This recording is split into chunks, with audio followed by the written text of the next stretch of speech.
Welcome back to another episode of the Twin Elements podcast, proudly presented by Venture Hunting and Outdoors. If you're like us and passionate about hunting, spearfishing, and many other outdoor-related pursuits, with an eagerness to fast-track your learning, then this is the podcast for you.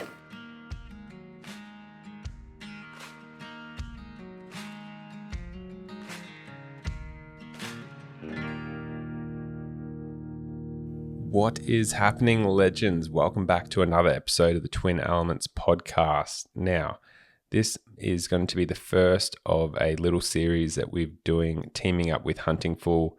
As we said on the last episode, Aidan and I are invested in trying to get as many new hunters into the sport, but also as many hunters as we possibly can to have great new experiences and, go on hunts all around the world. So that's why we've been using Huntin Fool for a couple of years now. And we were lucky enough to steal Austin Atkinson, who's quite an accomplished hunter and an advisor at Huntin Fool, and get him just to break down species by species everything he knows about, applying in the US. So whether you're going to be using Huntin Fool or whether you're just going to be going in it alone, what we've done is try and set up as much as we can in the way of education, but also, a bit of an outline on how you would go about it, whether you were looking to go on a hunt, every year or every second year immediately, or whether you wanted to, buy a tag in the future, or whether you wanted to set up to go for a hunt in the future. We just set it up so that you guys hopefully get a bit of an idea, because it is completely different to the hunts that we have here in Australia and New Zealand. The system is completely different in the United States. So hopefully this starts breaking down the barrier to entry, and we can see a few of you guys going on your own elk hunts, as we've been lucky enough to experience Aidan and I. So we'll also be doing our usual FAQ sections. If you guys have a question you'd like answered on the podcast, please email us at info@twinelements.com.au with the subject line FAQ, or equally send us a message on Instagram, either through the Twin Elements account, Aidan Doumtsis Outdoors, or James Doumtsis Outdoors, and we'll answer you there on our socials, but we'll also feature you in the podcast. So without further ado, here's Austin, and we'll go through getting you on your first elk hunt. Venture Hunting and Outdoors is Australia's premier hunting retailer. Venture started from a team of passionate hunters with the mission to give Australian hunters the resource they deserve. Through community events, top quality gear, exclusive deals, and expert guidance, Venture is more than a hunting store. It's a community. Check out their incredible mega store in Brisbane today, or head to their website to shop all things hunting and outdoors. Well, legends, we are back with another episode with Austin Atkinson from Huntin Fool. In this one, we are going to be jumping into chasing elk opportunities in the US and abroad. We've targeted mainly figuring that a lot of our listeners and the feedback that we've got from people in sort of the South Pacific have always, dreamed or aspired to chase an elk one day. And we just want to, lower or reduce the barriers for people in getting tags and going on these hunts. But before we jump into that, something we failed to do on the last podcast, we didn't sort of get a bit of a history and I guess a bit of a life story from Austin, and just wanted him to sort of, let the listeners know his past and what his hunting history is. So if you want to dive into that, that'd be great. Yeah, no problem, James. Thanks. So my name is Austin Atkinson. I was born in Alaska. My parents actually lived up there when I was little. But we moved out of there shortly before I got to hunting age. And so I was raised in Arizona in the Sonoran Desert, where hunting opportunities were difficult to obtain because Arizona had a lot of public land. And so you had to deal with a lottery draw system in order to hunt in Arizona. But my grandfather, his dad, they were all big-time hunters. It was part of their heritage. And so that was passed along to my father, who passed it along to me. So my earliest memories of hunting come before, I could hunt for myself. I would carry a BB gun around and follow my dad in the field. We'd go camping as a family when he was hunting. And, back in the 90s, that was easier to obtain permits. So it felt like we went hunting a lot as a family. But times have changed a little bit. I went to university up in Idaho and met my wife up there. She was not a hunter, but she liked being outdoors and have since introduced her to that. We've spent about the last 15 years having children. I have 6 children, ranging from 3 years old to 12 years old, and they're a lot of fun. They love being outdoors. They love camping, and have since got into big game hunting, at least the older 2 kids. So I have worked as a guide part-time, mainly in Alaska, Arizona, and New Mexico. Why do I work as a guide? Just mainly to have the experiences. It was expensive to go on guided hunts. I realized I wouldn't be able to afford that. So I started guiding and found joy in helping others hunt for themselves, have good experiences, and have fun in the field. So it was an excuse for me to hunt more, if you will. And if you can count it as work, then your wife doesn't complain as much when you go hunting. So that's kind of me. I ended up in Utah in 2015, moving here for a job at the Huntin Fool, and have been here over 10 years now, helping people find hunts, servicing all types of hunters from all over the world, and going hunting more often. That's our goal. Yeah, that's awesome. And I think I can, from the last podcast where you spoke about the hunt with your daughter, it's great to see that hunting tradition carry through in your family, and as similarly a hunting family here in Australia, where Dad taught Aiden and I how to hunt from 4 years old. Like Aiden and I definitely got the bug, borderline addicts, and both really can't wait to get our kids into hunting in the future and the great outdoors, and just teach them about wildlife and conservation, all those great sort of ethics and morals that come with being a good outdoorsman. And it was fantastic to see that and hear about your daughter's hunt and how you've continued that tradition going forward. So you're doing a great job there. I think they're a lucky bunch of 6 kids. I'm surprised that you find the time to be able to sneak out into the woods for as much as you do, and between the guiding and hunting yourself. But that's the thing with a good relationship, I guess. It's all about compromise and just good management. So I'm sure you've got a beautiful and brilliant wife behind your hunting campaign. So it's good to see you be able to get out there as well.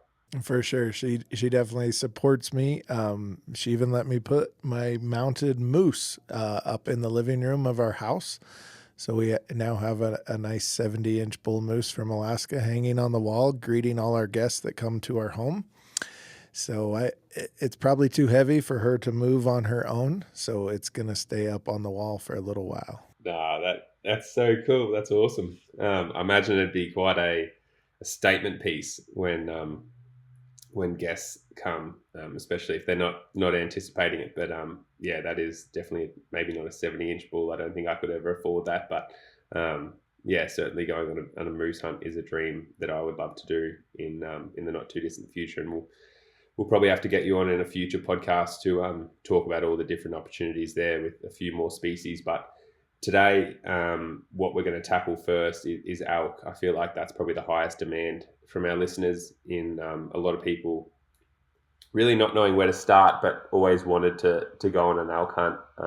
And hopefully people have listened to the previous few podcasts and got a lot of information out of that, and have already hopefully sent an email through to the Huntin Fool team, or use that contact us link in the website to get the ball rolling and starting applications for the year. But I just wanted to sort of get a bit more information, and so I've sort of broken it down into a couple of topics. The first one, I guess, pretending to be the scenario of probably someone similar to myself, so 25 to 30, 40, relatively fit, pretty standard sort of budget and financial situation, I guess, that wants to go on an elk hunt in the next couple of years, and could potentially see themselves doing it, in the future after that. Like if they catch the bug, where they don't want to shoot necessarily the biggest elk that they've ever seen, but they just want to shoot, and have opportunities at elk. Predominantly, probably a public land sort of hunt, and definitely sort of a wilderness hunt. Not to say that it's going to be a backpacking hunt necessarily, but just someone that, whether you do it out of motels and stuff like that, or your car, or the back of your a tent. So if you want to break that down, I guess by opportunities and states, hopefully there's enough information for you to get a general idea there, and if you just want to break it down by state, that would be awesome. For sure. Yeah, there's 3 different varieties of elk or subspecies that we have over here in North America. The primary one that we speak to is Rocky Mountain elk. There's also Roosevelt elk or Thule elk. But the most people that want to come hunt an elk for the first time, they're going to be looking at that Rocky Mountain elk variety. And that's the most populated subspecies here in the States. We have them in most of the states, especially in Western United States and in Canada. You're going to find Rocky Mountain elk. But if you're looking to come over for your first type experience with elk, you need to be around them. You need to see the terrain that elk live in. You need to hear elk. And so if at all possible, I would push a newer elk hunter to an archery type season. The way we manage for our fall big game seasons is archery generally goes first, and the archery season will fall more during the rut or the bugle season.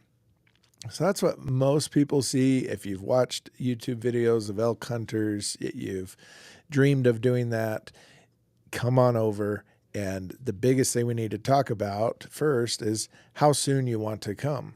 So a hunter that's wanting to plan a hunt as soon as the next fall season or the next August, September, they can do that. And there's a few states where you do not have to play in a lottery draw system. You can simply show up and go for a hunt. Now, we don't have too many of those opportunities left in the Western U.S., but there are a few that I'll throw out there. One of which is Utah, which is my home state here in the Southwest. You can hunt archery elk every year just by showing up, purchasing the permit, and heading off into the field. And now outfitters are not required, as you mentioned, James. These are public land type hunts where you can go, you can be in a rental car, you can camp out, you can backpack in, or you could stay in town at a motel.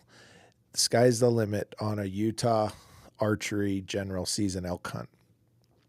We help hunters through our Huntin Fool service find those units that they should focus on, where they should go, and how to find the highest densities of elk.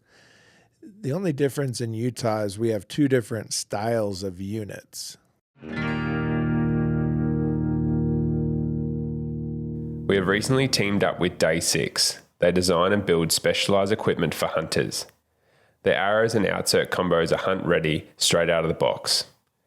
Head to their website to check them out today. Or for our Australian listeners, head to Venture Hunting Outdoors, who stock the brand. So with the Utah hunt, so you guys will actually help people in your service, like, because obviously you were saying in the last podcast is 75% of Utah is public land. So, elk densities, it's very different to here in Australia where there's, they're spread out, they're not spread over everywhere, like 90% of the game's in 10% of the land. So you guys will actually help new hunters and be like, here, this is like an area that I would check out, or this is an area that I'd check out, and we'll have different hunts tailored for if they do want to backpack in, or if they just want to hunt out of a car. That's something you guys provide at Huntin Fool? Correct. Yeah. We break down all of the harvest information, hunting pressure information, amount of public lands, and elk surveys, and we consult hunters on where to go. We cover that in our July e-magazine edition every year, where we break down about the top 10 units that we would focus on if you were coming over to Utah in that regards, and you were looking to find a lot of elk or find maybe some bigger elk on certain units. We provide that information to help you narrow it down. Think of us as your hunting buddy, if you will, someone to call, phone a friend. Yeah, perfect. And so you were saying there's two types of hunts? Yeah, so when you buy a general archery elk permit in Utah, you can essentially hunt the entire state. The only difference is half of the state is managed for trophy bull elk, and the other half is managed for lower densities of elk. If you hunt in the lower density units on an archery hunt, you can shoot any elk you want, a cow, a spike, a big bull, anything you can find. On the other half of the units that are managed for trophy class bulls, those permits are allocated through a lottery draw system. If you're there hunting with a general archery elk tag that you just bought over the counter, you can still shoot an elk there, but it must be a spike bull, meaning one tine on at least one side, or a cow elk. So you could hunt where there's a lot of elk and you'll get to see a lot of really big elk, but you can only shoot a spike or a cow elk. Still a great opportunity. And for those that have never hunted elk and they just want to use their bow to experience a public land hunt, be around elk, hear elk, call elk, I think it's a great opportunity to come and do that in the state of Utah. See, I didn't even realize that was an opportunity that existed, like in terms of going and having an over-the-counter tag, but you can go to the best unit and hunt and still actually be hunting, and shoot a cow or a spike. But like you said, like I think it'd even be a cool hunt, and just for a beginner that wanted to go and actually,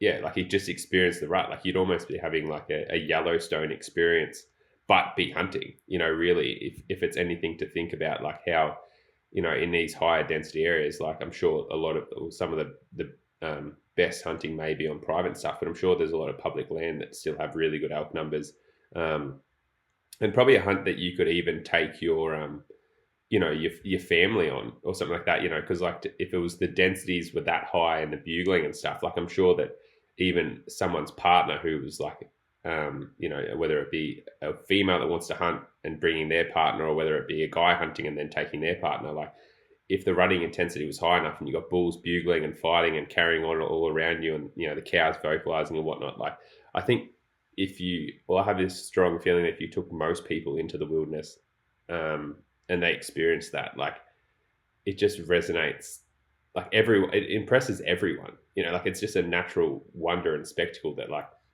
you don't need to be holding a rifle or a bow to appreciate that. And so it could be a really cool sort of beginner opportunity for a lot of our listeners where, or you might be over there anyway, on a, you might be going over for a wedding, or you might be going over to do something else in the States. You don't even need to apply. Like you can just go grab an over-the-counter tag, go and hunt the best unit. Yes, it's only hunting a spike or a cow, but you get that opportunity. So that's awesome. Yeah, I've hunted a lot of elk. I've taken a lot of elk myself, but I do this hunt every year myself just because it is fun. It's a great opportunity. And like you say, don't come to Utah just to hunt. Build in a trip to the Grand Canyon or some of our national parks we have here in Utah. Or, you can make a whole trip out of it at a beautiful time of year.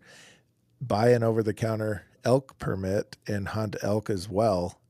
Very reasonably priced. I mean, Utah, we've increased our prices for non-residents a little bit, but it's still going to be worthy of your time to come out and spend a little money, spend a little time. You're not going to have a lot of other fees. It's not like you have to pay for private land access. You don't have to pay an outfitter.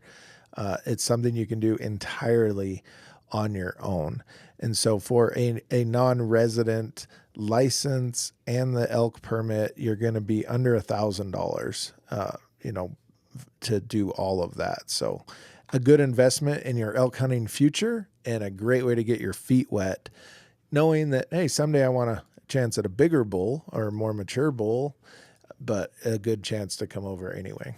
Yeah, no, I think that's like definitely an experience that even me, who I wouldn't say I know even that much, but like I didn't even know it was an opportunity that was available. And I think to go and just get boots on the ground and be able to experience, running elk in high densities, like those opportunities don't exist. And very easily, I should say, and to be able to have a bow or a rifle in hand and be hunting at the same time, I think, yeah, even just because even if you are just taking a cow, like it's something that should seriously be considered. And like I said, I love the idea of making it like a family holiday or whatever, because it is like the US is beautiful.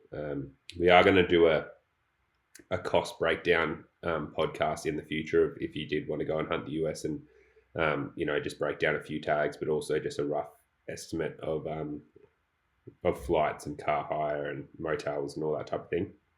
So that will come out. But what's the next state you'd be thinking of for someone that wanted to hunt?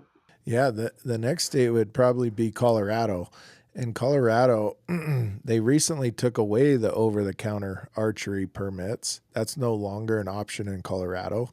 You do have to apply in the draw to get an over-the-counter archery permit, even though most of those are going to be pretty easy to draw or easy to get.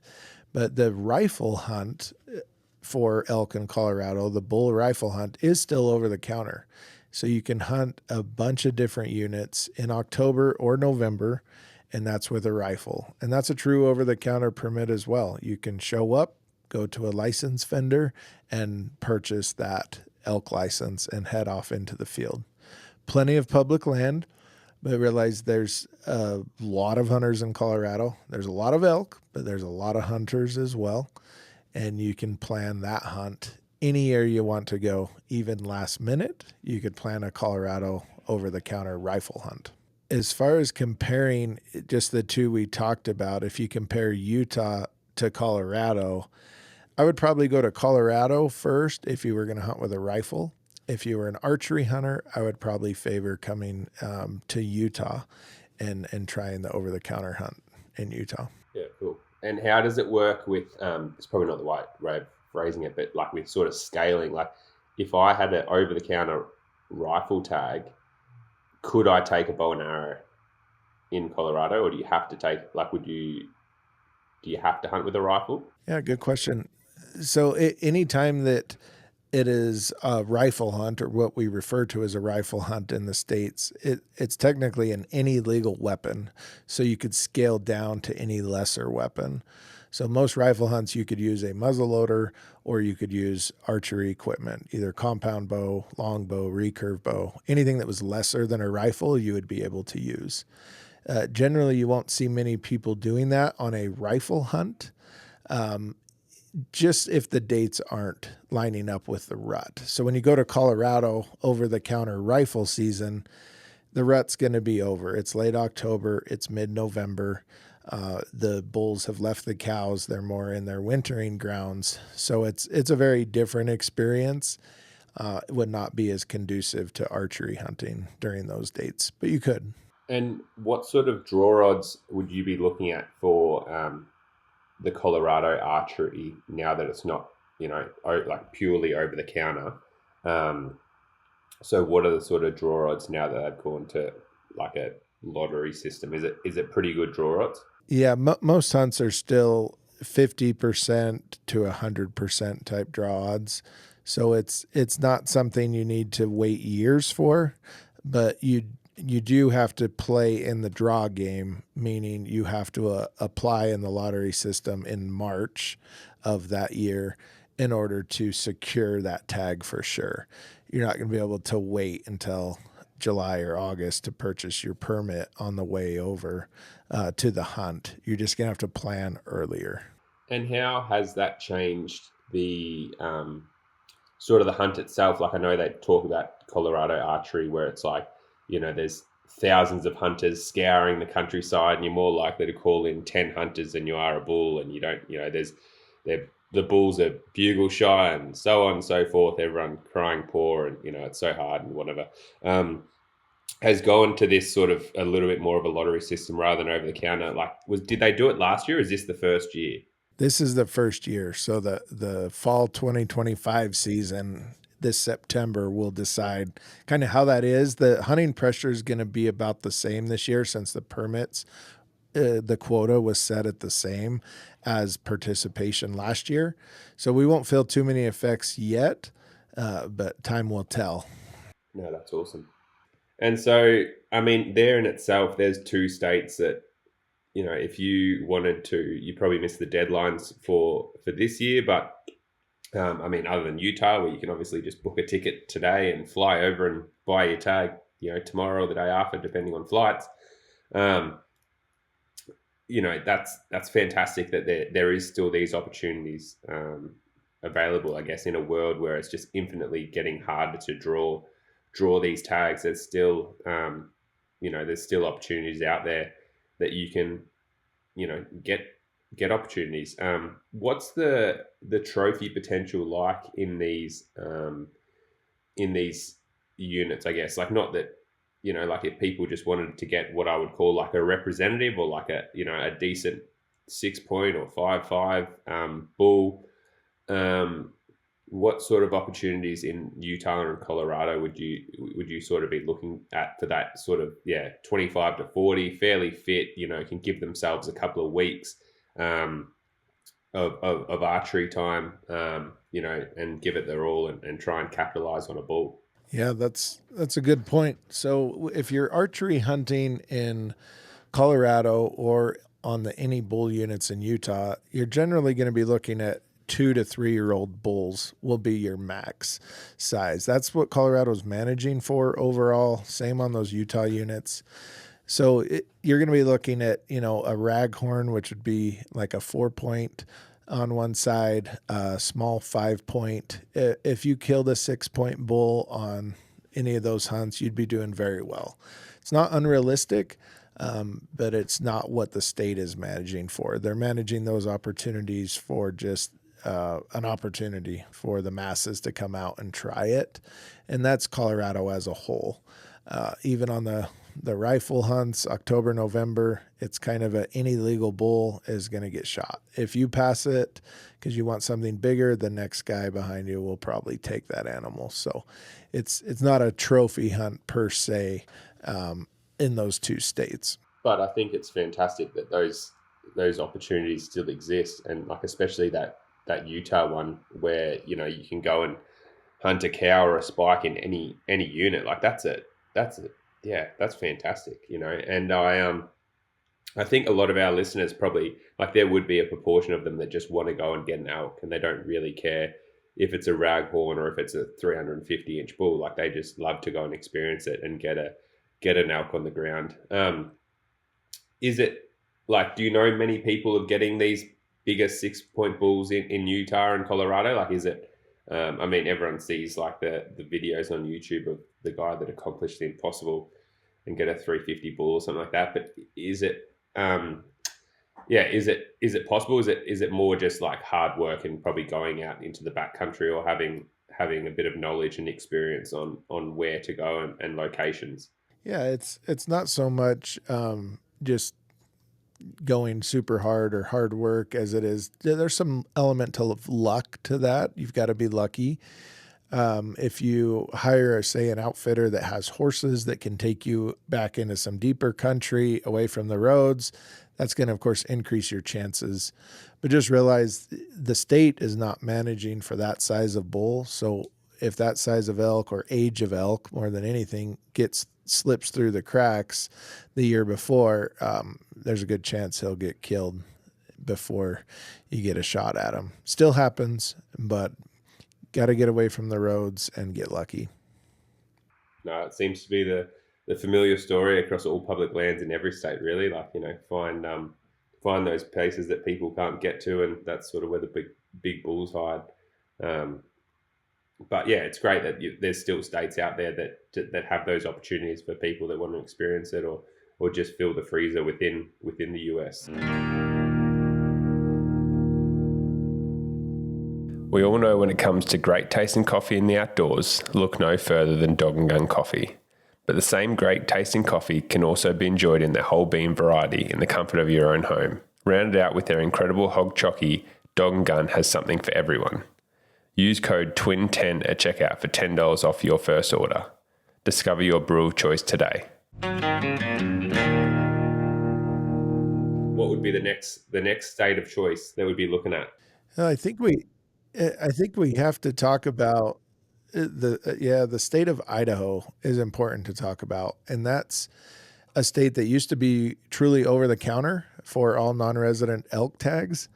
And this will be the first year, 2025, selling the 2026 permits. So for next year, with a draw system. So it's no longer going to be a day in December. It used to be you log on to the Idaho website early December, and if the website functions properly, you get a number in the queue and you buy a license. That's no longer a thing. They've done away with that for this year, and it's now going to what they call a non-resident general draw.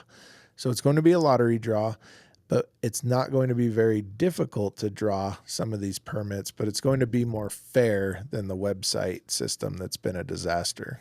That is actually, for me, like awesome news, because I, as someone who actually in my first year tried to apply in Idaho and this was before I'd even gone to Montana, woke up for us with the time zone difference. I think I was up at about 1 a.m. And was on like an hour before and couldn't even get onto the website and the platform, and ended up just going to sleep very pissed off that night, and personally never tried since. But I also know of, like Eric, who we spoke about in the last podcast, and he does the drive over and, gets in line from whatever it is, 3 or 4 in the morning, and stands there till they open and so on and so forth, and gets his tag, which all to me, I think it just seems a bit ridiculous when you've got this lottery system nowadays. And I mean, like, it probably highlights the dedication, of people that really want to get the tag. But there's also people that just miss out purely because their internet craps itself, or, the whole website crashes, or, I think it's just a bit of a backward system in a world that's full of digital advances.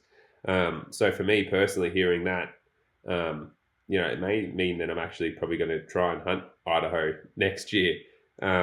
Which will be awesome and super exciting. Like, I'm stoked to hear that. So please tell us more about that. Yeah, it's been it's been 5 years coming. It's taken them way too long to scrap the old system because it wasn't fair. You couldn't put in as a group or secure, you and your brother to make sure you had the same tags. That's all changed. So they're going to allow you to apply as a group of 4 applicants. All you have to have is a hunting license, a 2026 hunting license. You can apply online and pick 5 zones, up to 5 choices on your application of where you'd like to have an elk permit. Put in your first choice first, and then down from there of what tags you'd be willing to take. And then they will run the draw results by January 1st. They're telling us we'll have draw results. And then you have a chance to go in and purchase that tag. So it's not going to be automatically charged to your credit card. You'll have to purchase it if you want it. If you refuse the tag, which you can, it'll roll back into a second draw. So it's finally going to be fair.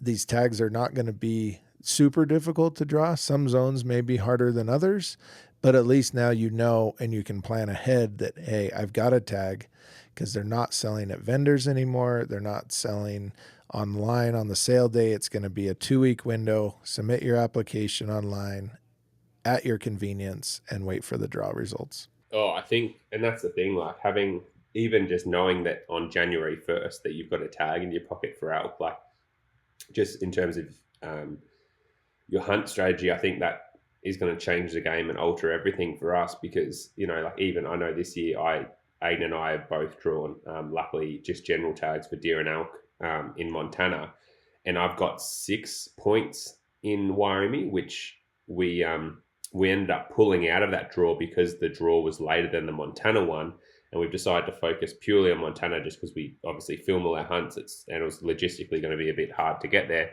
but it meant that we could pull out of Wyoming before the application even went through. So I just got a point, didn't have to waste money. Which then next year means, okay, I'm going in with more points, stronger application. If I know that I'm probably going to get Idaho before even Montana, well, it means that I'm probably just going to buy a point in Montana, which then means, that the year after it improves my odds of drawing in Montana. And some of what I just said might have gone over people's heads. So we'll break that down like in future podcasts and stuff, but it just helps with what I'm trying to say is like, having this information early is definitely going to help with your hunt strategy for planning hunts in the future. And I'm really, really excited to hear that Idaho's gone to that sort of strategy. How with the more sort of accessible hunts, what sort of draw odds are we looking at there? And same thing, like what sort of opportunity with elk numbers and and sort of bull quality, I guess, are we looking at on some of those Idaho hunts? Yeah, Idaho's good in the regards that they don't manage for as young of a bull as Colorado, so there is a chance at a bigger bull on any of those general season zones. Some of their top elk areas are still a lottery draw, which you have to apply in June to get those tags. But these general tags that are limited for non-residents, there's still some really good hunts there. Some units are capped for for residents of Idaho as well, which keeps the numbers low on the pressure side. But there's no reason you couldn't kill a 6.300-inch type bull on any of those hunts, in my opinion, in Idaho. It's just going to come down to how willing are you to go into some rough terrain or hunt where it's more difficult to get into.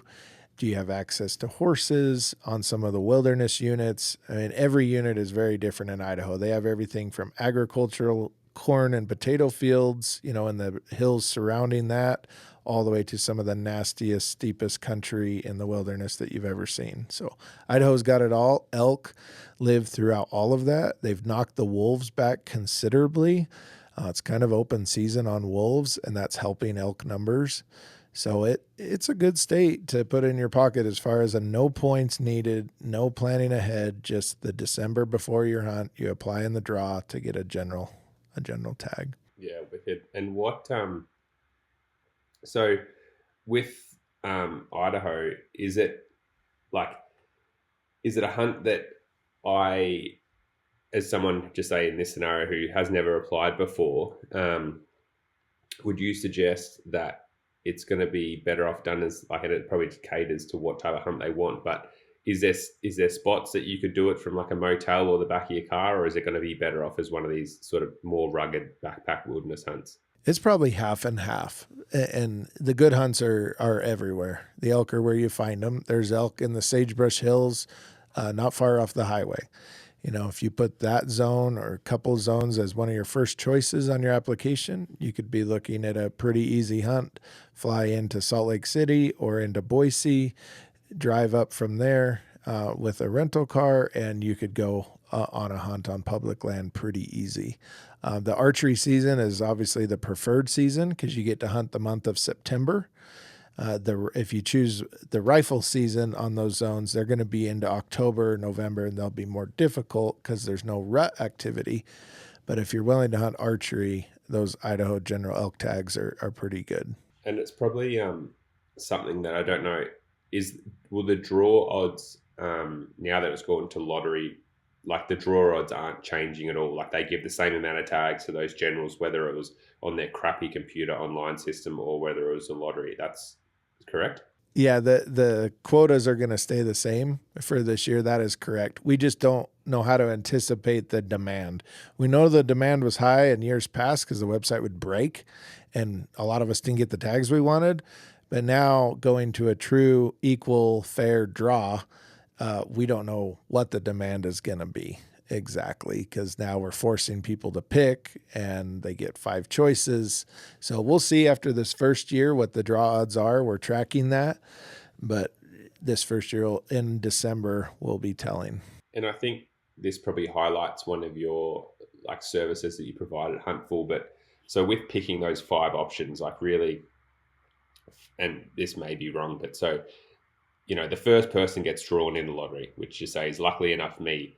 That person gets their first preference of what they put down as number 1 out of 5.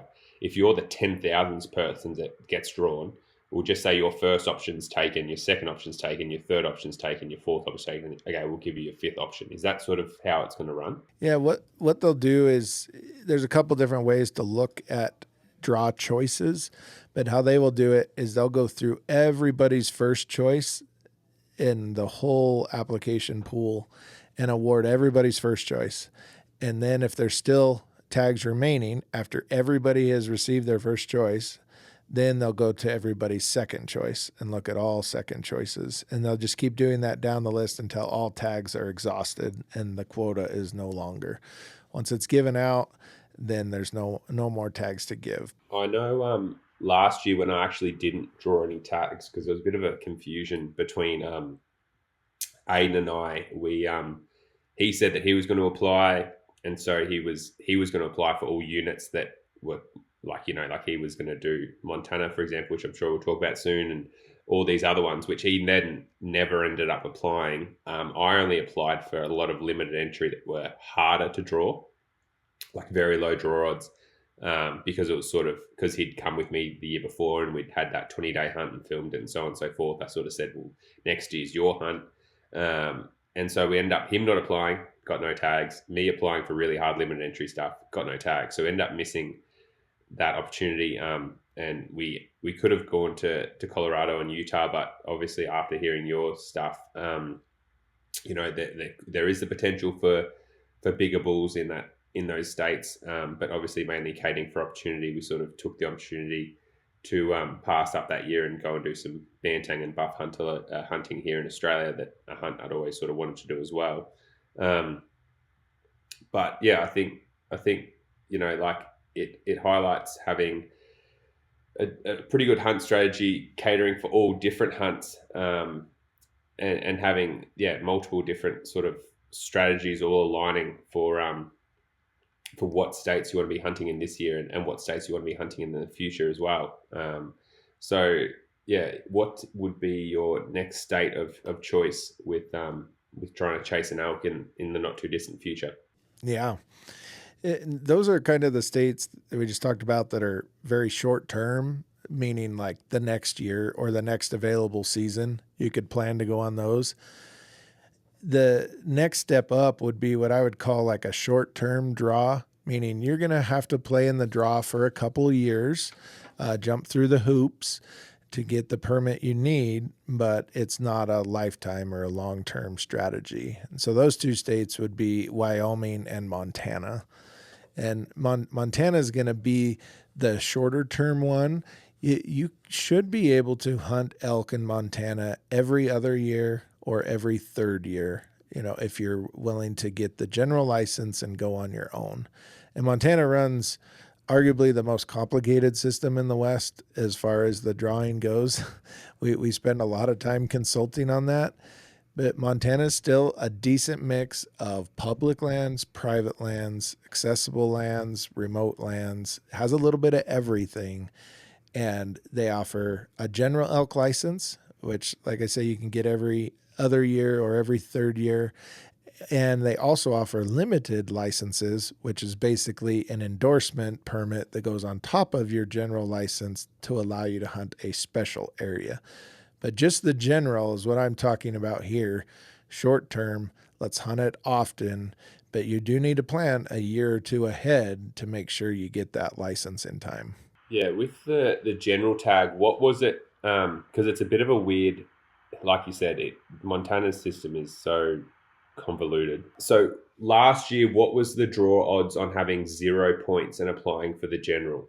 So if you applied in the general license just for the elk, so they do it a little weird. They do a general elk plus deer license, and then they also do a elk only and a deer only. They're all going to have a little bit different odds depending on what one you apply for. But for this regards, we'll speak about just getting the elk license. Let me pull up my odds here.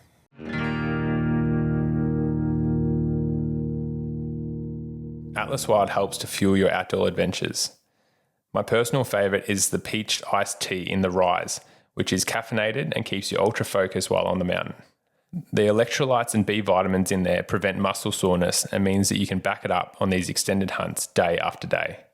We've teamed up with Atlas Wild to get 10% off your next order by using code TWIN10, that is TWIN, 10 the number, to get 10% off your next order. Head to their website and shop today.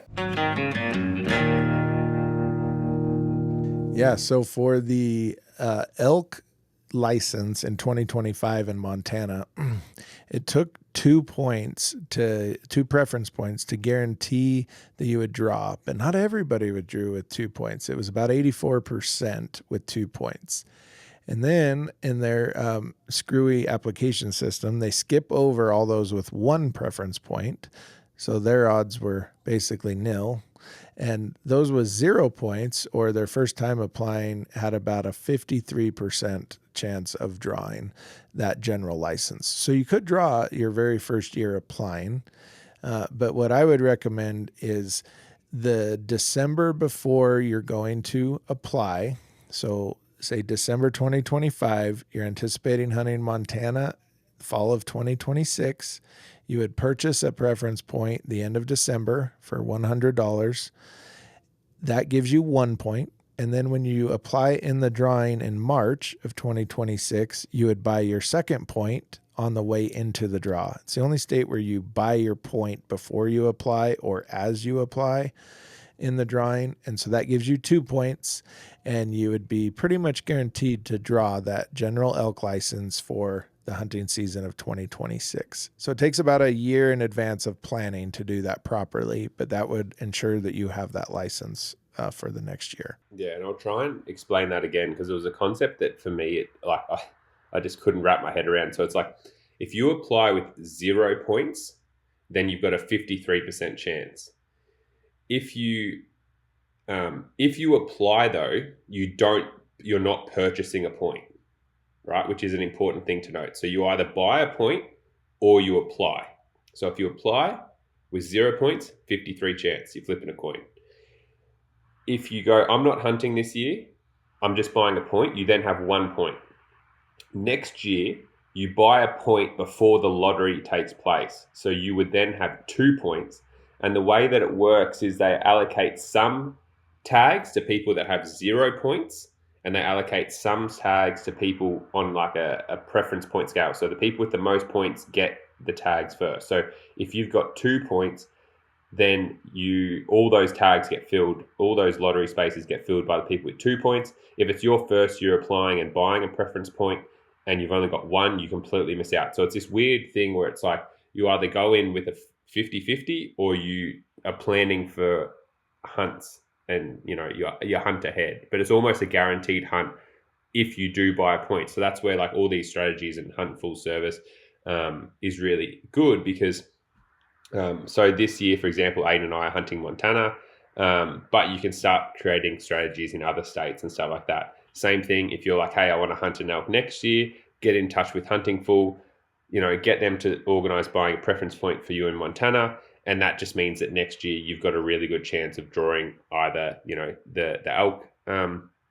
exclusive tag, or if you wanted to go in with the deer elk combo and hunt both. So, and then, it'd be interesting hearing you talk to opportunity and trophy class. But from what I've seen, there's plenty of elk, and it'd be interesting to hear what your thoughts, like comparisons are between just say like somewhere where I've hunted like Montana and somewhere like Idaho, for example, on opportunity and trophy class. Because like I've seen some pretty bloody good bulls on even public land. Yes, you've got to sort of, work a bit harder and find those little spots, but there's some really, really good bulls, and there's elk to be found. You've just got to put the work in. So it'd be interesting sort of comparing and giving your oversight of Montana and maybe comparing it to a state like Idaho. Yeah. No, if you're going to find a trophy or a bigger mature bull elk, pretty much anywhere, you either have to have a very limited number of permits, which is not the case here. We're talking general season in Montana. So you say, how can there be big bulls in Montana? Well, it's a combination of either a wilderness area, sanctuary, where they can get away, they can go into a national park, or they can go into somewhere where hunting is not allowed, or they go onto private land. Montana runs the most open, liberal season for elk out of any state, with 6 weeks of archery hunting, 5 weeks of rifle hunting on these general units, and they consistently produce big bulls. The only way that's possible is these elk have a place to get away. So they're either accustomed to going to private lands for sanctuary during most of the hunting season and getting away from hunters, or they go into a deep, dark canyon in the wilderness, which a lot of Montana in the rough country is infested with grizzly bears, which a lot of people don't want to hunt around grizzly bears, makes it difficult, but they have to have a way to get away. And that's how Montana consistently throws bigger bulls. So yes, there's trophy potential in every general unit in Montana because of those aspects. Not that the state is managing for it. They're kind of a hands-off management with a 11-week hunting season. It's virtually unlimited for residents. Non-residents have to draw this general license, but it's a different state for sure. They do have great genetics. You can kill a good bull. There's plenty of elk numbers. You probably have a chance at a bigger bull when compared to Idaho. Most of the zones, I would say Montana's got a much better chance at a bigger bull. But different hunting strategies, like you alluded to, you're going to have to do some homework, figure out who owns the land, figure out access to the land you want to hunt, and accessing that public land to have a good experience on a general license. Yeah, wicked. And something I wanted to ask, because I know it's definitely going to matter for the next state that you mentioned, which is Wyoming. But how so like with all these hunts, just say we're hunting public land, is there any restrictions to non-residents having to have a guide, or like there's certain wilderness or BLM areas that you can't hunt as a non-resident from Australia or New Zealand? So yeah, the 4 states like Colorado, Utah, Idaho, and Montana that you mentioned so far. Is there any restrictions there in public lands for us coming over and getting it done? Hopefully on a big elk. There is no restrictions anywhere. That's different for me being, a resident of Utah going to these states versus you being from Australia. The only state that's got a restriction is Wyoming. And that's very unique to Wyoming. Any federal public lands that are open to me are open to you. They're open to anyone in any of these states, except in Wyoming. And we'll touch on that because if it's a designated wilderness area, which is a protected area in Wyoming, still open for access, it's considered public land, but you must have an outfitter or a Wyoming resident with you to hunt in those wilderness areas. But that's very unique to Wyoming. It only exists in Wyoming. Everywhere else is wide open. And so like for someone like me who's been accumulating points for the general Wyoming tag, hopefully I'll get it next year. I think I've had about 6 or 7 years of applying. So probably one of the longer of the short sort of planned hunts, I guess. But yeah, how does that impact opportunity then for someone that's, do you recommend, it's day one of me signing up to Huntin Fool. I say to you, hey, every year or every second year, I want to hunt elk for the rest of my life. With that in mind and limited access to wilderness areas, is there still plenty of places to hunt, I guess, for someone? Is it worth doing the 7 years of applying to get that general tag to then only be able to hunt sort of certain areas? What's your recommendation to people? Yeah, the Wyoming general tag it's definitely as good, if not better, than the Montana general tag, in my opinion. So I would kind of hold those two about equal with each other, depending on the style of hunt you choose. But yeah, if the next state I would talk about would be Wyoming. And like you said, you've got a few points there built up for elk. Those are just preference points. You can buy them every year. You don't have to apply in the draw. You just buy the point, costs $52 before October 31st, and accumulate points for a couple of years. How long it's going to take to get the general elk license in Wyoming depends on how much you're willing to pay for an elk license. This is the only state where they say, if you're willing to pay more, we'll make your draw odds better. If you're willing to pay less, it's going to take more years. So right now, if you're willing to pay $2,000 for the elk license in Wyoming, you're going to draw between 3 and 4 years of waiting. You'll get that license. If you're only willing to pay $700 for the elk license, same license, doesn't allow any special privilege. It's just bypassing a few years of waiting. If you're only willing to pay $700, it's going to take you 6 or 7 years to get that general elk license. Plenty of lands to hunt. Yes, you have to avoid the wilderness if you're not going with an outfitter or a guided hunt. but you can still find plenty of public land with good numbers of elk to hunt the archery or the rifle season. Your license in Wyoming allows you to hunt both. So you can hunt in September with a bow, October with a rifle on most of these units. Yeah, wicked. And how does that work then with hunting the wilderness areas with a guide? This is something I heard, and so definitely needs to be fact checked. But something that I heard is do you have to be with them the whole time, or is it something where you can hunt like a couple of days with a guide and then still have access to those wilderness areas because you've hunted with a guide previously? Or is that may be completely wrong? Good question. No, your license is valid in the entire region, so you can hunt any lands within the region that are open. In the wilderness, you must be accompanied with a guide while you're in the wilderness. If you decide to go hunt out of the wilderness, you don't need the guide anymore. But the whole time you are within the wilderness, you must be with a guide. They must be with you the whole time, killing the elk, packing it out, whatever. It's funny, though, if you're not hunting, if you're just hiking, you can be in the wilderness, no problem. You just can't hunt in the wilderness without a guide. You could go fish without a guide, but you can't hunt without a guide in those wilderness areas. And they do that as a system to support the outfitters. They're trying to force hunters to hire outfitters to take them in. Most of those areas around Yellowstone National Park that are wilderness are full of grizzly bears. They're big country. You'll need horses to access a lot of that area. It's an awesome hunt. Like, it is a true Western Rocky Mountain elk hunt, in my opinion. If you can afford a guide service, that would be way high on my bucket list, to go on a guided horseback elk hunt in the high country of Wyoming. And what, so then I guess giving a little bit of a bracket to people, because a lot of listeners wouldn't have, this may have been the first time they ever considered even hunting an elk.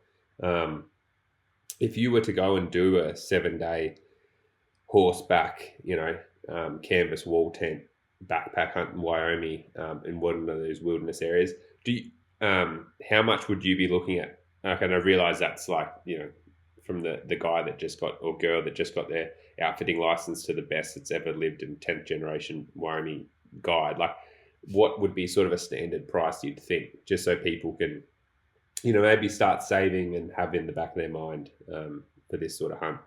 Sure. No, that's a great question. So most of those hunts we're describing that use horses that are back in the wilderness are going to be between $8,000 US and $12,000. So somewhere in there, that's just for the guided hunt portion. So you've paid to get the license from the state, you've drawn the license. Now you pay an additional $8,000 to $12,000 to an outfitter to take you in there on a fully guided hunt. Your chance of success goes way up. Chance at a bigger bull goes up, but obviously that's a lot of money to pay for a hunt if that's not in your cards.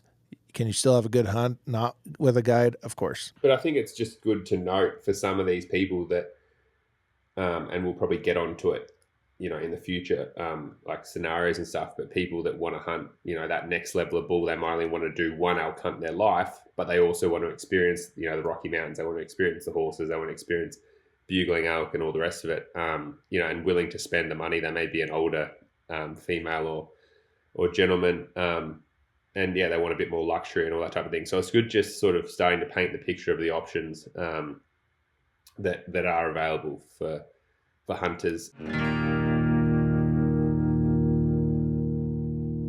Cayuga broadheads. Where do I begin? Aiden and I have just absolutely taken to and love these broadheads. He's shooting the 150 grain Zots while I'm shooting the 150 grain pilot cuts with bleeders. There was no other head that I was going to run in Montana on my limited entry hunt than the pilot cut. And I was so happy when I took down the bull of a lifetime. We've teamed up with Cayuga to get 10% off your next order by using the code TWIN10 at checkout. That is TWIN, 10 the number at checkout to get 10% off your next order. Is there any other sort of, so, we've looked at 3 to 4 years if you use the more expensive tag in Wyoming, maybe 6 or 7 if you use the sort of $700 general, well, they're both general, but I'm trying to say, tag in Wyoming. Is there any more options, I guess, in that sort of immediate to maybe 3 to 5 year draw odds states that come to mind for you? There's not a lot. What we start to get into there is some randomness, meaning you're going to have to get lucky. States that I recommend people throw their name in for that they may never be guaranteed to draw, but it's a worthy investment, are like New Mexico. New Mexico offers an enormous amount of elk permits. It's fairly cheap or affordable to apply, but there's no point system there. So that's one you can never put on your calendar for 2 or 3 years out. You can't plan ahead, but if you're willing to go that immediately following season, then I would always say throw your name in the hat to draw a really good elk permit. Now we're getting to the budget question. How much non-refundable budget do I have to throw at applications each year? And that's different for everybody.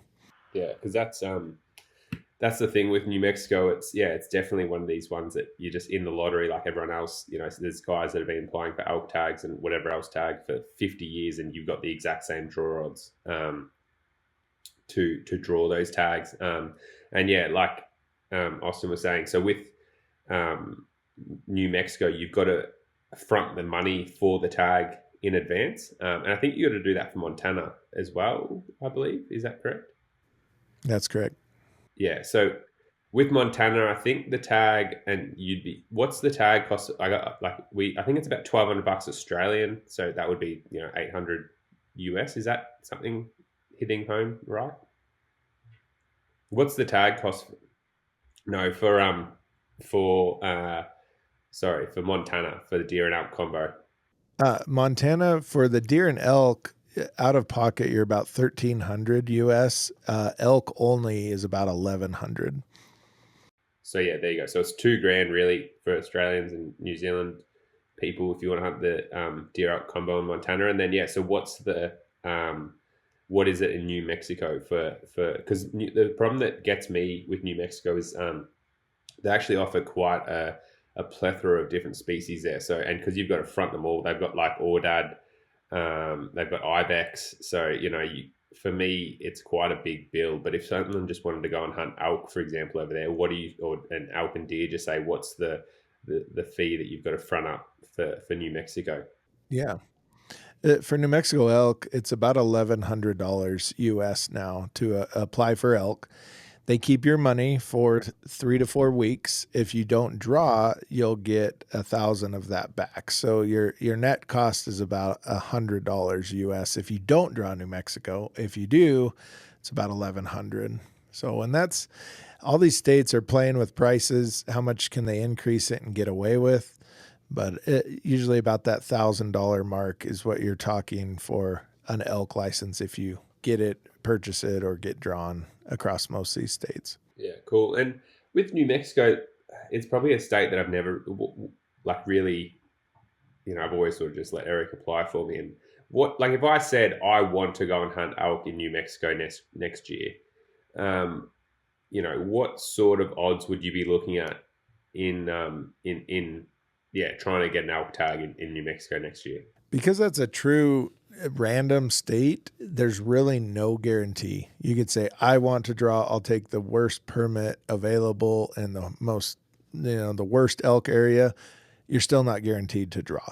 So your draw odds could be anywhere from 1% draw odds, maybe up to 30 or 40% draw odds, but you're never guaranteed for New Mexico. It's kind of just a roll the dice lottery state. We put in, we hope, and if we don't get it, we move on to something else. Where it's true random, you cannot bank on that.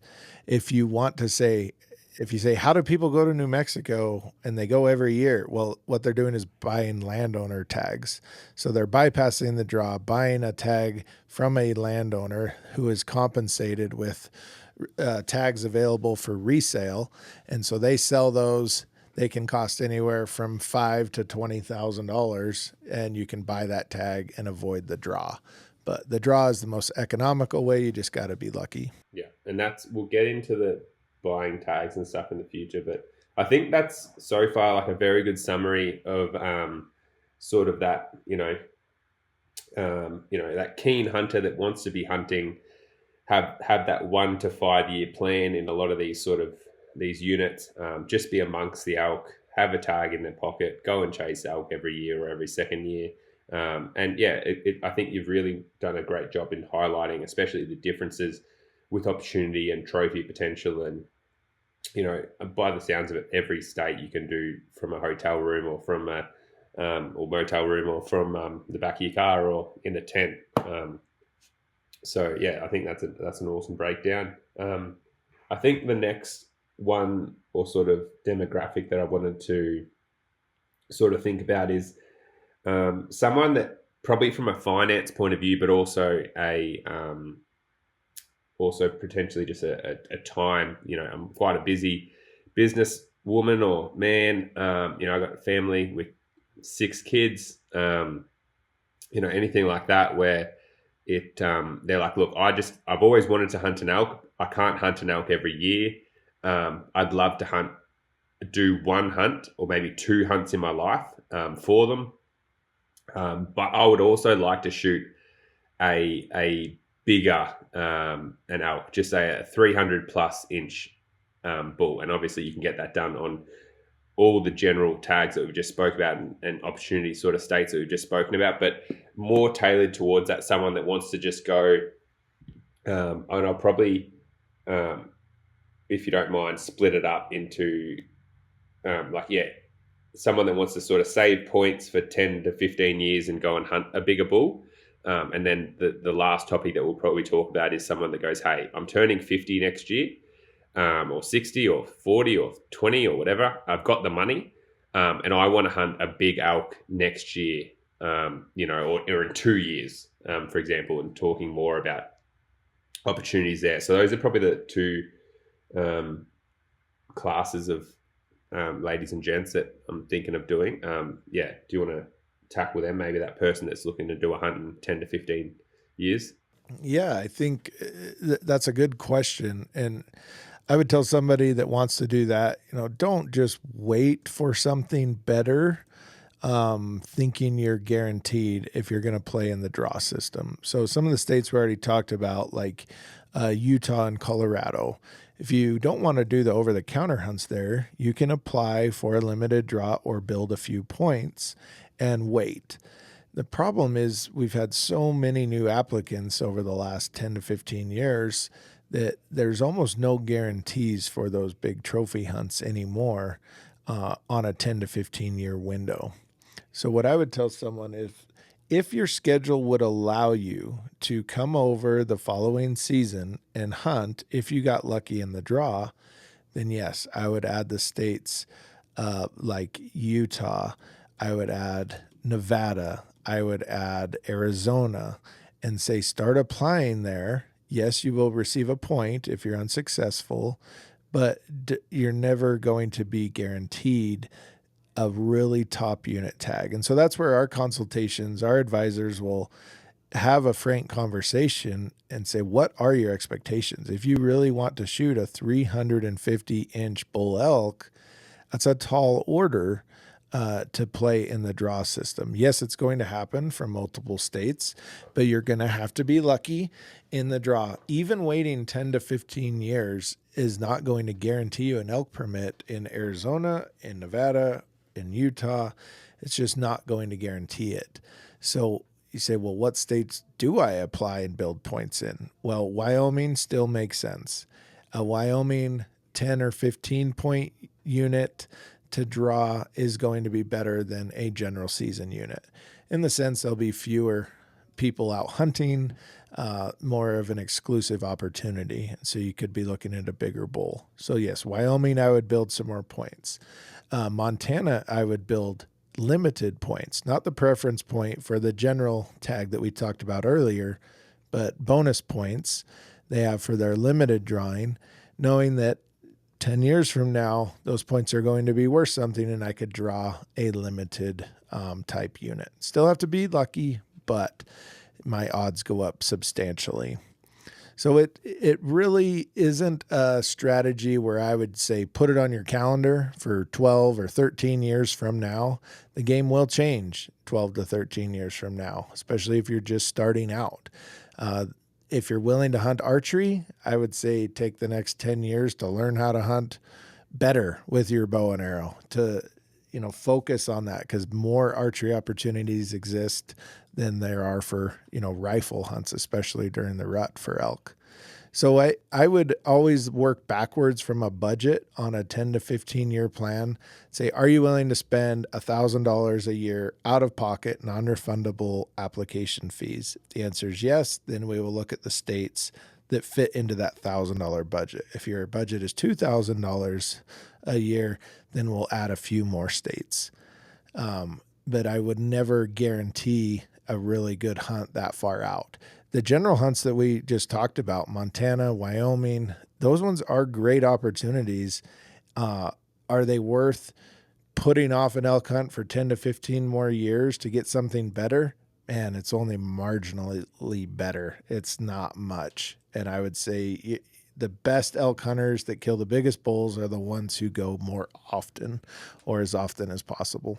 Yeah, and I think that, like, you sort of secretly answered the question that I was hoping for, really, in the sense that, like, I think there's a lot of realization around just going more. Like, you've answered and highlighted that perfectly, in the sense that, like, Remy Warren, who's people would say is quite an esteemed hunter, and certainly figured out a lot of things. Like, the biggest bull that he ever shot was in New Mexico on public land, on like a pretty good tag, but like, it's not to say, it's just days in the field and being out there. And, like, I think for me, it highlights as well, like, I had one of essentially the best tags in Montana a couple of years ago.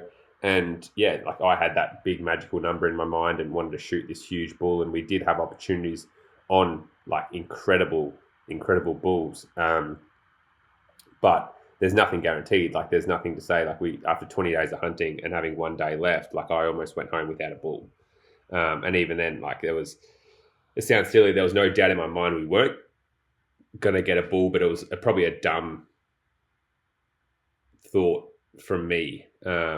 Because, yeah, and I think people harp up that when you get these really good tags, you just instantly, like, a 307-inch bull is going to fall in your lap. And it's just not the case. Like, you can get more opportunities by having some better tags, and, whether you look at getting private land access or things like that. But there's every scenario under the sun. And I think it speaks volumes just to being out there and experiencing it. And that's why, like, even spots like your Utah general tag, and being able to go and practice calling an elk and just shooting a spike or a cow, like, I think that's an insane opportunity for a lot of people out there at such a, it's a brilliant opportunity, and it could be at a very budget friendly price, and you get to experience everything that guy or girl that shoots a 370-inch bull gets to experience, except, you also get to take home and meat. You just don't get that big set of antlers, but you get everything else for a straight up just buying a tag over the counter and at a very good price. So, I think, like, obviously those longer term plans, like talking to a hunt consultant is definitely going to help. Like, I know I'm personally accumulating points in Nevada and Colorado and Arizona and stuff like that. It's not that I want to hunt, it's more just like I want to hunt them in 10 or 20 or 30 years. It's more that you just want to hunt, maybe a little bit less pressured elk with a little bit less hunters. But nothing to say that I don't shoot a bigger bull this year in Montana in a general tag than I do in Arizona in 20 years of applying for a tag. So that is the beauty of the beast. Right. With unmatched quality, performance and reputation, Aimright International is our go-to for spear guns, wetsuits and fins. Whether it be coral trout, wahoo or dogtooth tuna, Aimright has you covered on or in the water. Check them out today at their website. Was there any other states that you wanted to sort of talk about with that sort of longer term applying game, or? I just wanted to speak a little bit. I know you and I got to do a podcast about that elk hunt after you released the film, and I watched that. That was fun. But the reason you drew that elk permit, I want your listeners to understand, is because you didn't buy a point. You didn't wait. You applied in the draw and you got lucky. And that's going to go for any of these long-term states. If you just say, I can't go this year, If 6 months notice or 5 months notice is not enough for you to plan a trip, to buy a ticket and come over, if you get lucky, I understand you just have to buy a point. But the reason we get lucky on some of these lottery draws is because we put our name in the hat. You can't draw if your name's not in the hat. So anybody who has a flexible enough schedule and budget to come over, please do not just do a point, apply, put your name in the hat, and try to get lucky, even as you wait those 10 or 15 years, because you're never guaranteed, James, to draw that permit ever again. You may never know anybody who draws that permit ever again. But you got it because you put your name in. And that's what we like to see is, yes, let's plan ahead. So a 10 to 15 year strategy in my mind for a big bull is set aside some money. Let's create a savings fund and let's buy a permit if you don't get lucky and draw one in the meantime, or let's book a guided outfitted hunt in the 10, 12 years out, whatever it may be. But in the meantime, we're going to try to hit the lottery and draw a permit if your schedule allows. Yeah, no, that's awesome. And I think, just going on those hunts, like you never know what's going to walk out of the woods. And like you said, you've got to be in it to win it. And there's no, I say I didn't really deserve that tag. Like there was guys I know that had 23 years of applying as a resident and that didn't get the tag. And me going in there with 1 point, got it. So, and that's the beauty of the game. So you've got to be in it to win it. And, I do apply in a lot of states for a lot of different things. It does slightly increase my draw odds, but there's no guarantees. So then the last group of sort of hunters that I want to talk about is, that person that, they listen to this podcast and they go, man, Austin, you've just got me so fired up about hunting an elk in the future. I'd love to get over there. I want to come and hunt a big bull. I wouldn't mind it. It doesn't necessarily have to be a 350-inch bull. I want to hunt like a good representative bull. But I want to do it, next year it's my 30th or my 40th, or, I've got a bit of money saved aside that I was going to buy a house with, but, I'm going to go on an elk hunt because I'm a legend. And you put it towards, you're like, I want to buy a tag for next fall, 2026 fall, or, I want to go on a hunt and try and get an opportunity there. So, can you just talk about what opportunities there are? I think, because I'm not sure about Canada. I think Canada may have some landowner tags too, so it doesn't have to necessarily be just in the US. But, someone that wants to sort of skip that lottery system, maybe go on a guided hunt, increase their odds, what sort of options? I realize I've just given you a huge plethora of different options there, but just sort of highlight some options there for people that maybe have a bit more time, have a bit more of a budget, and want to hunt an elk sooner. What's available for them? Yeah, no, I'll try to answer that the best I can. I mean, everything is on the table. So there are so many opportunities that we actively book hunters on through Huntin Fool Adventures. We list all these opportunities on our website. Demand has never been higher for elk. 10 years ago when I started here at Huntin Fool, you could buy a really nice trophy elk hunt for $9,000 US. Like it was expensive, but reasonable.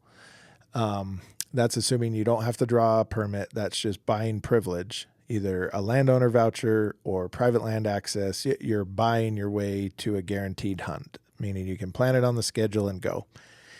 Now that same elk hunt 10 years ago that was $9,000 is about $22,000 right now for the same quality of bull, same hunt. Demand has driven up those costs, inflation, everything else you can blame for the increase in elk hunt prices. They're not slowing down. They're gradually increasing every year. Costs, insurance costs, everything just keeps going up for us here, and the outfitters take the brunt of that. So at the low end is probably about a $10,000 elk hunt to shoot a 6-point bull elk, a decent representation. Yes, you can still do that for about $10,000 US. Is that going to be a great hunt? Of course. What do hunts that cost more get you? They just get you a chance at a bigger bull. As you get up into that $15,000 to $20,000, $25,000 range, the hunt's going to be about the same, but there should be a chance at a bigger bull. Right now, if you want a truly guaranteed 350-inch type bull, you're going to be north of $30,000 for a guided hunt. There's all sorts of options. We have landowner tags, landowner vouchers. We have conservation or auction type permits that are sold across the West in various states. We have private land managed programs in Utah that are all free ranging elk, but they're on private land so they can manage them themselves. But sadly, a lot of our conversation says, what kind of hunt are you expecting and what's your budget? Before we even get to size of bull that they hope to kill, we ask what your budget is out of the gate, because the sky's the limit. A lot of these states, they like to take your money. There's really no limit. Nevada's kind of at the high end for landowner tags right now for elk, and they're charging $50,000 or $60,000 for those hunts over there. And that's the same tag you could draw if you're lucky, but man, $50,000 to shoot an elk is crazy for most people.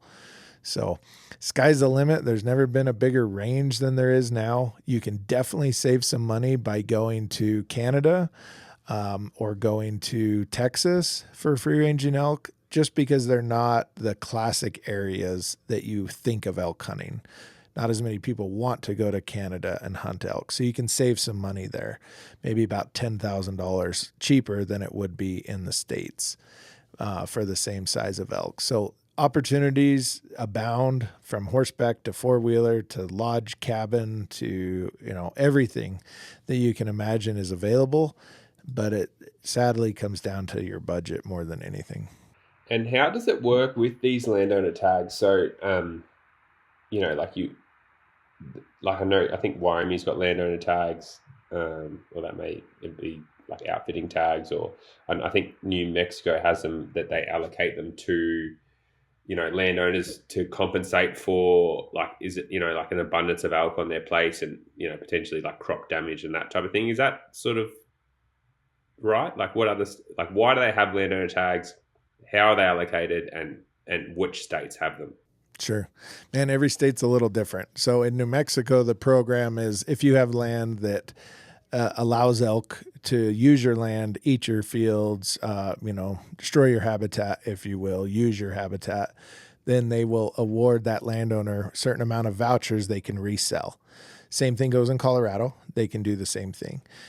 Depending on where their land is, depends on how valuable that tag is on the free market, because all these tags are just sold on the free market.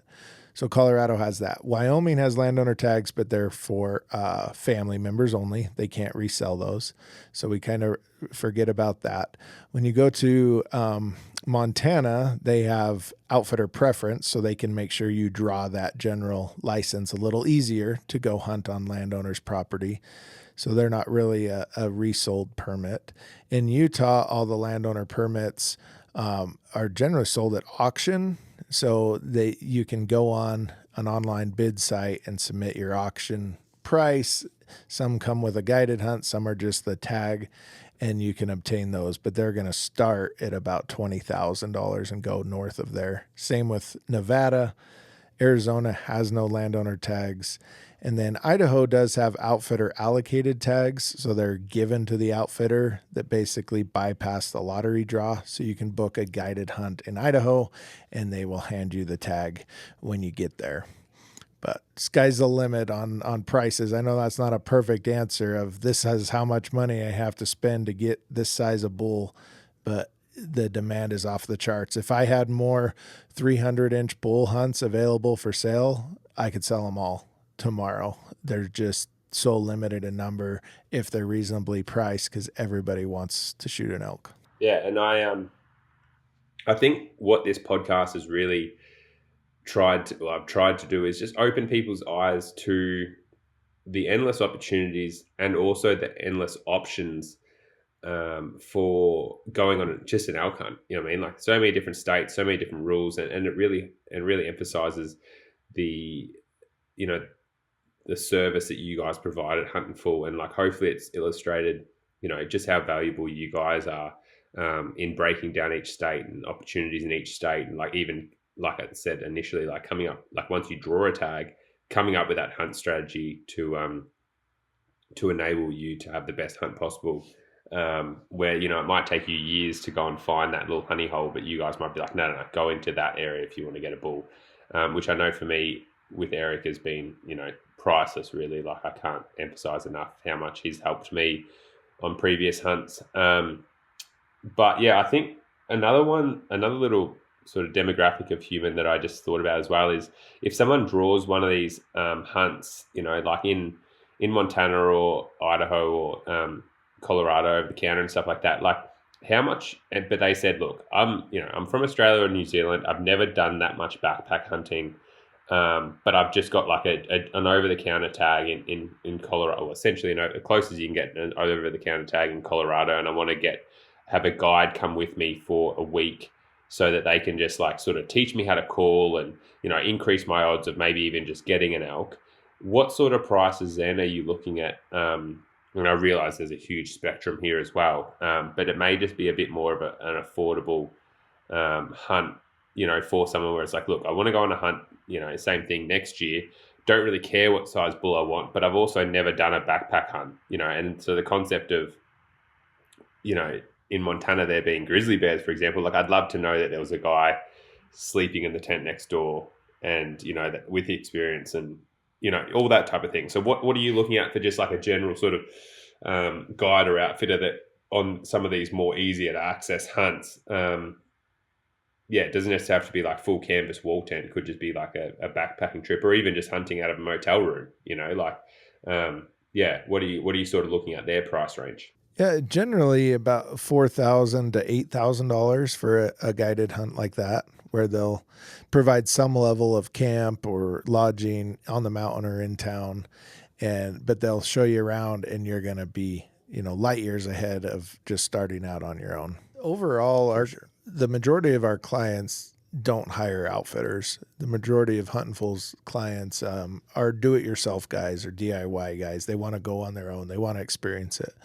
But we don't cater to anybody. It's not just a sport for the wealthy or those with a lot of money. It's for anybody that wants to get outside. And so we'll try to work with all of our advisement is given based on what you're looking for. I never push guys to hire an outfitter and spend money they don't have. I never push guys to go on their own if they just want to hire somebody. It's totally up to you, and it's our job to provide the truth, to provide our recommendations on where to go, who to hire, how best to spend your time and your money. And we realize this may be a once-in-a-lifetime experience for you, or you may do it every year. Doesn't matter to us. We want you to have the greatest experience, and that's what we try to provide. Yeah, awesome. Is there any more sort of classes of hunters that you can think of that we haven't tackled yet, or any other sort of advice on someone, like obviously other than reaching out to Huntin Fool? We've said through the previous podcast, if you want to email, I think it's applications@huntinfool.com, or if you want to go and just jump on the website and enter the contact us details, you'll get directed to one of the hunt advisors. But is there anything else there that you wanted to touch on? I mean, the only other class of hunters, if you will, that want to hunt elk or just our antlerless hunters. And, most of those are going to be U.S. citizens that just want to fill the freezer and bring all the meat home easily.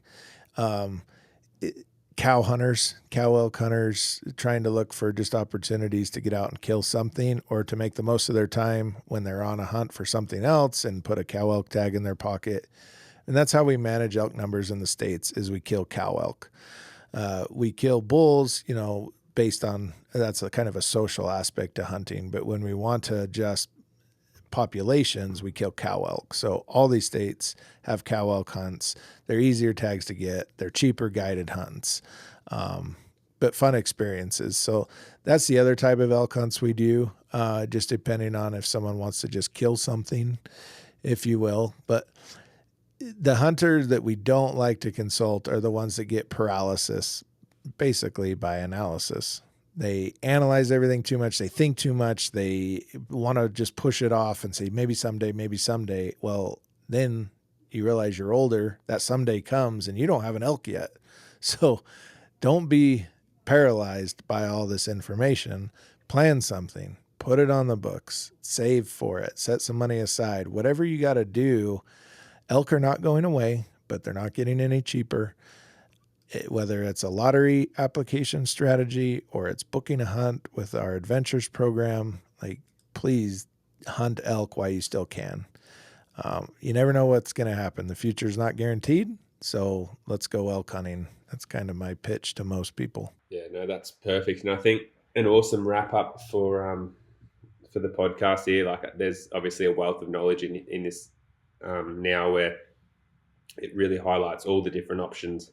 And it's not intended to scare people. It's intended to sort of motivate people to look at booking that hunt and hopefully show you that this isn't something that you need to wait 10 or 15 years at doing. This is something that you need to hopefully look at doing in the next couple of years, but if not, at a minimum, start planning, you know what I mean? And thinking, like, unless you're going to cough up the big bucks to just book a hunt next year and pay for it, really, it's something you probably need to start thinking about in the immediate future, and resources like Huntin Fool provide that to break down the barriers, to try and to ultimately just get you on more hunts sooner, but also just make sure that you have a really good time. Like, I can honestly say a lot of the hunts that I've been on would be nothing without the consultancy from Eric. I've sort of spoken about him before, like my little tooth fairy godmother, in that just, yeah, he's made a lot more of, yeah, like, he's made my hunts so much more incredibly, comfortable, but also successful. And even having someone on the hunt that, I don't know if I want to advertise this service, but yeah, like, I've certainly spoken to him while I've been out hunting, even sending him an email.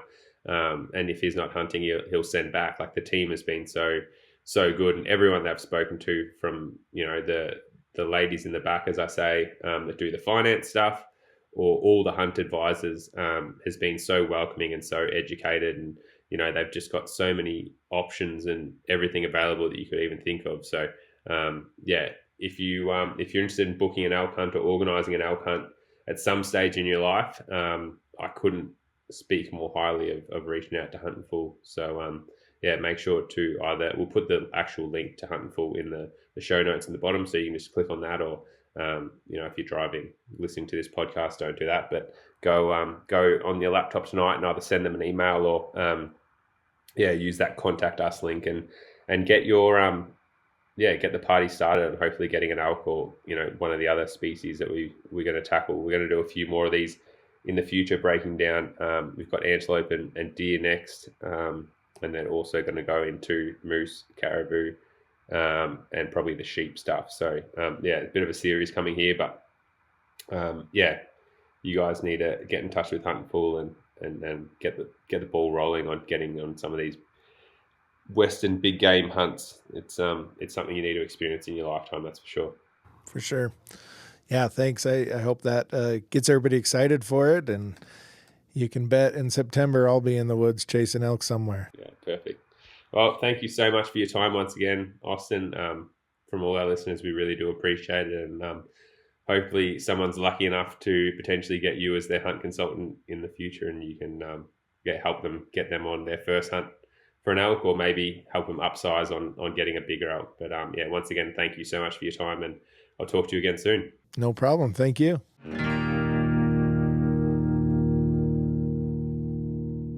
Embark on an unforgettable journey with our fully guided Chiddle Deer hunts, catering to both rifle and bow hunters. Spotted Safaris is conducted in the heart of the Basalt Wall region, North Queensland, Australia.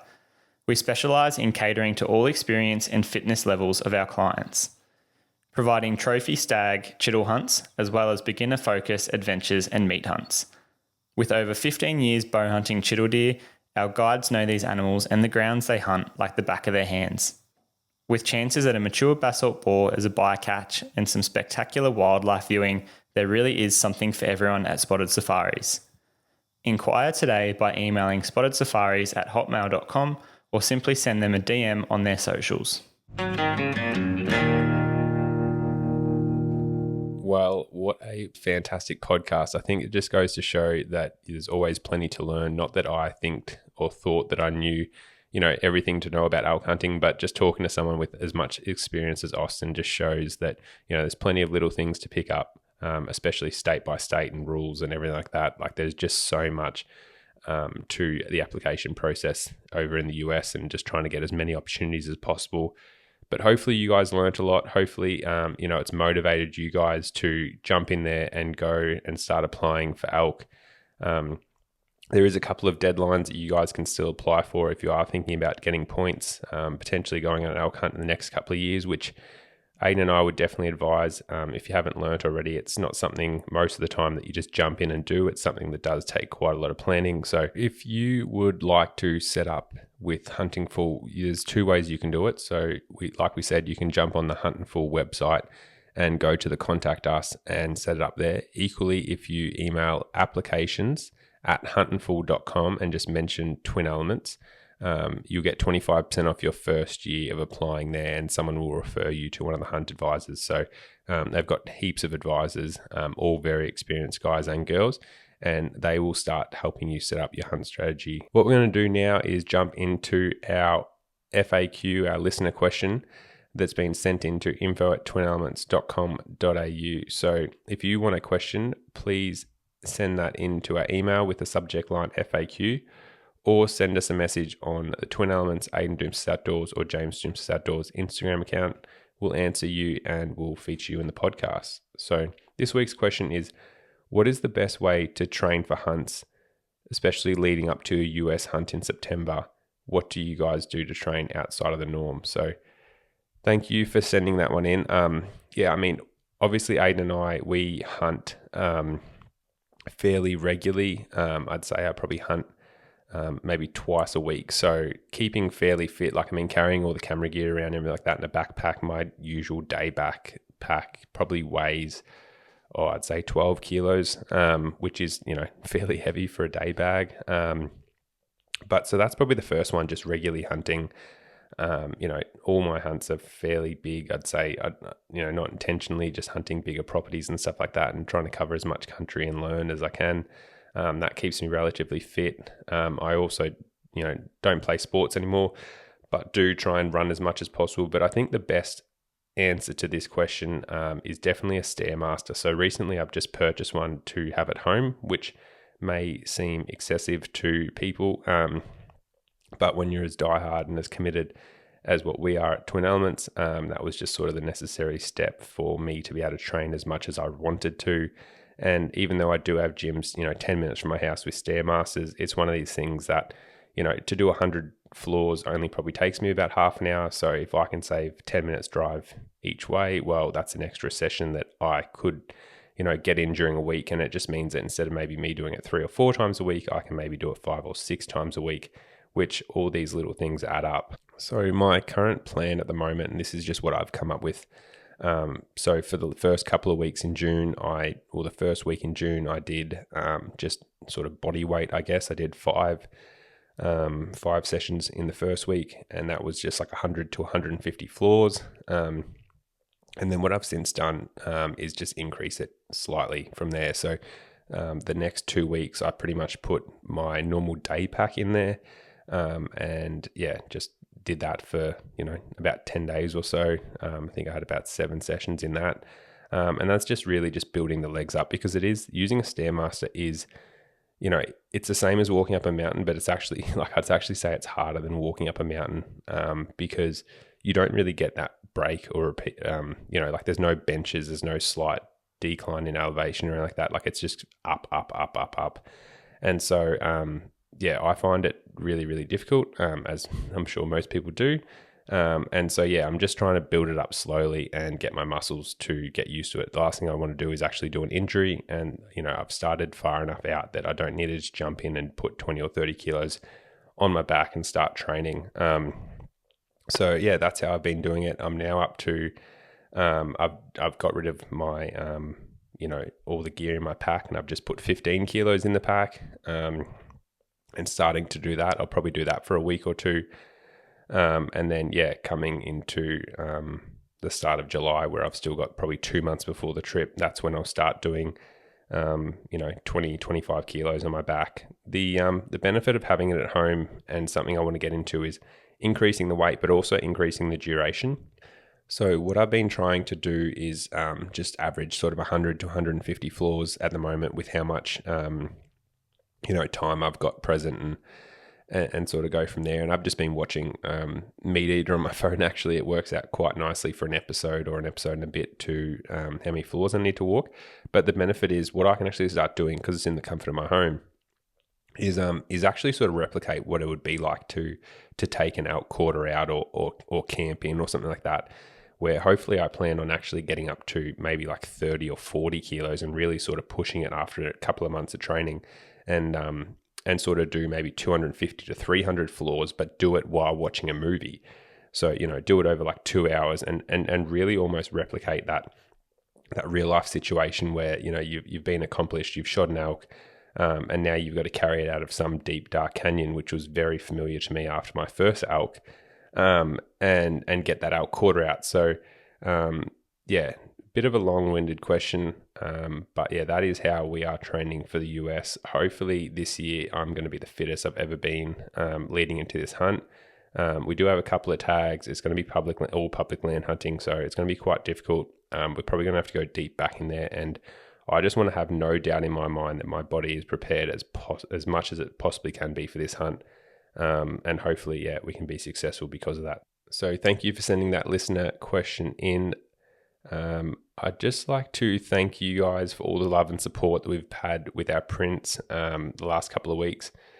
I don't know why, but that 10% that we've given you guys using the Twin Elements podcast code has been the instigator, the catalyst for you guys to start ordering so many prints.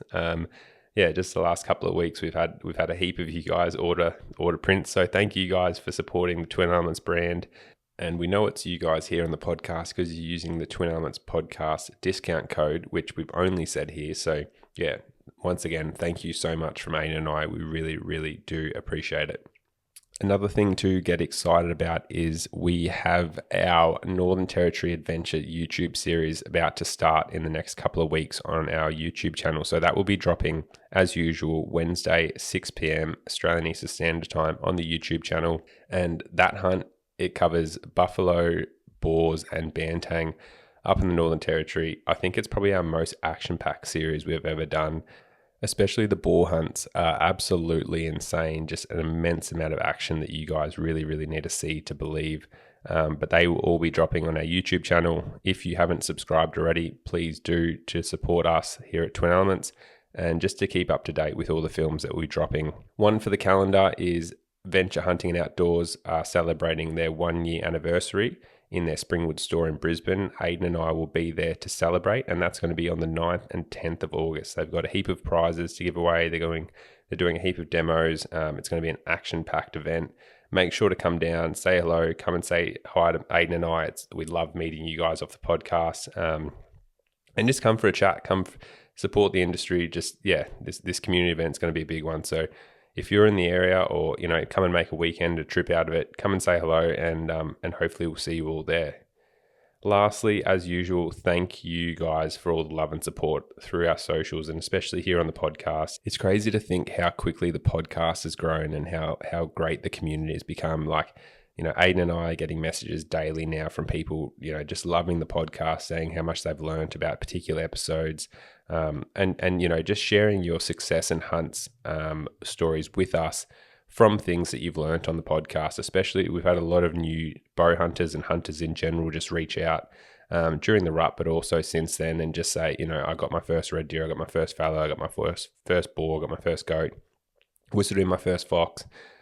All from things that they've learned on the podcast. So we love seeing it. We love hearing it. So thank you guys for all the love and support you give us. If you haven't already, please subscribe to the podcast and also leave it a rate and review. It just helps, spread that community and hopefully get more people listening to the podcast. But for now, thank you very much, guys, for listening, and we will see you on another episode of the Twin Elements Podcast.